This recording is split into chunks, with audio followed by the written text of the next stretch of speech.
Hey, welcome back. Thanks for watching. I want to talk about one of the worst financial decisions that you could make, and that would be retiring. Um, if you keep working, you're continually going to be getting a paycheck.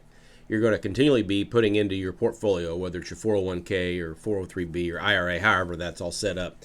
So you're always going to be continually growing those assets. And then the money that you spend is obviously coming off of your paycheck, where you're not drawing anything off of your savings.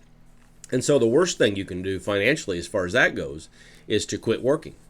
But to keep working, at what cost? At what cost are you costing yourself your personal life and your personal time by giving your time and effort to an entity that really you don't need to be to there? You've got enough money. You just are afraid to pull the trigger.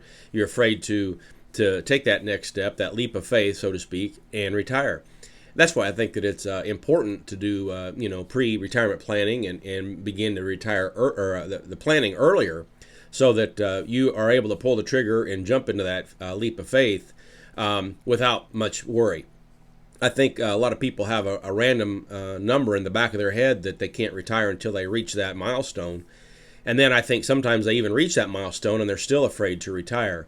And so that's why I recommend continually to put in the time and the effort and whatnot to get ready, to get your mind ready, to get your finances set up and in order so that you can go on your terms and not just put your retirement off one more year, one more year, one more year. Because the more years that you give to the company are less years you have to live for yourself and your family, your grandchildren, and that type of those type of things, and doing the things that you want to do or the new hobbies that you have to explore.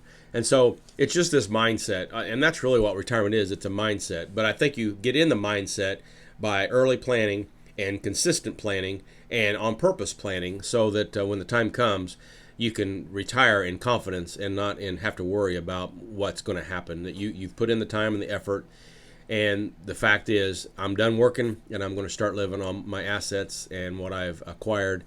And that's really why you're saving, is to be able to spend it in retirement. But the longer you put it off, you're not using the money that you've saved back. Now, that's not to say that you can retire tomorrow evening, but that also is to say that maybe you could retire next week if you really were putting the work into it and you really were planning. So anyway, with that, just something I wanted to come on and encourage you to start planning, and don't get a random number in your head and get stuck on that. But understand that the time you give to the company is time you're taking away from yourself and your family. So with that, I'll close. I'll say God bless, and I'll see you in the next video.